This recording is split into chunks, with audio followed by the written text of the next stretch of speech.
ससुराल में ज्यादा दुखी वही औरतें होती हैं, वही लड़कियां होती हैं जो रिश्तेदारों में ब्याही जाती हैं। शादी के बाद चाहे खाला के घर हों, चाहे फुप्पो के घर हों, चाहे मामू के घर हों, चाहे चाचू के घर हों, फिर वो आपके रिश्तेदारों का घर नहीं रहता, फिर वो आपका ससुराल बन जाता है। लेकिन शादी से पहले क्या कहा जाता है कि अपना मारेगा तो छांव पे मारेगा।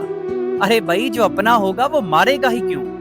क्योंकि जब रिश्तेदारों में शादियां होती हैं ना, तो उस लड़की बेचारी का कसूर हो ना हो, तो रिश्तेदार जहां उनकी शादी हुई होती है, उसकी माँ या बाप के 20 साल पुराने ताने को भी उसके मुंह पे मार देते हैं कि तुम्हारे बाप ने तो तब ये कहा था, तुम्हारी माँ ने तो तब ये फैशन किया था, तुम्हारी माँ को तो तमीज ही नहीं है। तो खुदारा, अगर आपकी ये सोच है ना अपनी बेटी के लिए कि अपना मारेगा तो छांव पे मारेगा, इस सोच के साथ आप रिश्तेदारों में उसकी शादी कर रहे हैं, तो इस वीडियो को देखने के बाद अपनी सोच को बदलें।